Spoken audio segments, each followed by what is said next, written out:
When we look at a movie adaptation of television properties, they can go both ways. The comedic route from 21 Jump Street, the adaptation of the acclaimed Johnny Depp vehicle, a serious take like The A-Team, which provides the viewers with no frills fun, but is not a commercial nor critical success. Then there are movies such as Baywatch, who take the characters that are more or less vehicles for big stars to provide box office gross. Now, look at the TV show Power Rangers, which was created by Hame Saban based on the Japanese Sentai series. The most successful of these being the Mighty Morphin Power Rangers, which gave us celebrities such as Jason David Frank, Austin St. John, Amy Jo Johnson, the late Thuy Trang, Walter Jones, and of course David Yost, as the three teenagers with attitude who fight to protect Angel Grove against the forces of Rita Repulsa. Due to the show's successful run and fan outcry, Saban Brands partnered up with Lionsgate to produce a more serious take on the series, and by all means the movie was something rather different. The movie was announced in 2016 and released in early 2017, and is an American superhero film based on the team of the same name, directed by Dean Israelite, a South African film director, writer and producer, best known for directing the found footage movie Project Almanac. The characters from the original TV show were reimagined to fit the current day standards and society, written by John Gattins, most notably known for Skull Island, Norbit,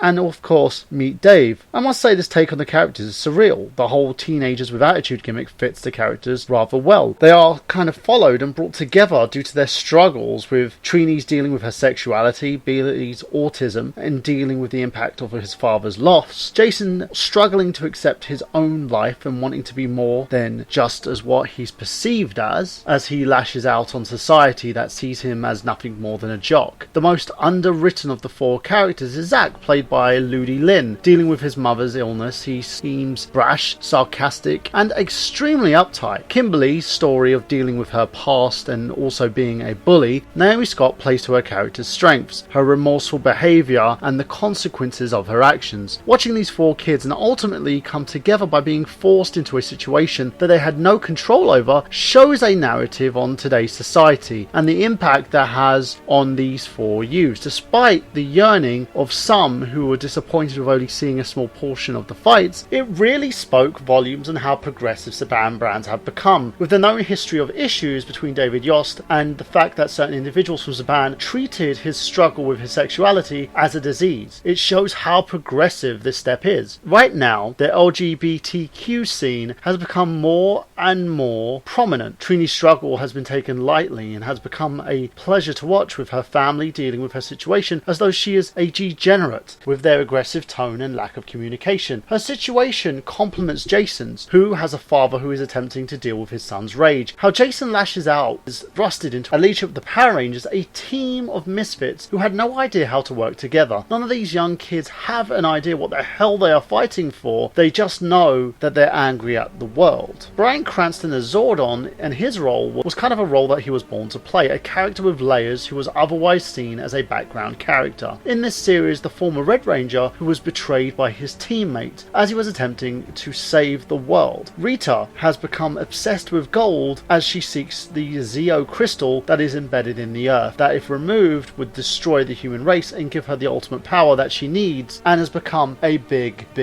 problem. With this character, most critics had a huge problem with Elizabeth Banks and were seen playing her as too hammy, too comedic in a sense, because she was seen as something that wasn't quite straight. Her volume was up tenfold, she seemed rather ambiguous, and her character's strengths were rather loud and crude. But here's the thing, how would you play a space alien? How would you play an obsessive character who wants nothing but absolute power? There are no guidelines to this, and it tells you that you have to play it your own way as a budding actor who working with a director in a way that you would interpret the character yourself and interpret the writer's vision for you in order to create your own narrative. You kind of do what's best in order to show the movie's narrative and making everything mesh so that you can tell an overall story. Truth be told, the move did just that. It was an Avengers style narrative where you had loads of heroes who don't want to work together because they're too alpha. It's more dysfunctional than that though, because they have no idea who they are in general, and they find this way by trying to work together and understand one another. The scenes in which the characters get together and become friends and bond, the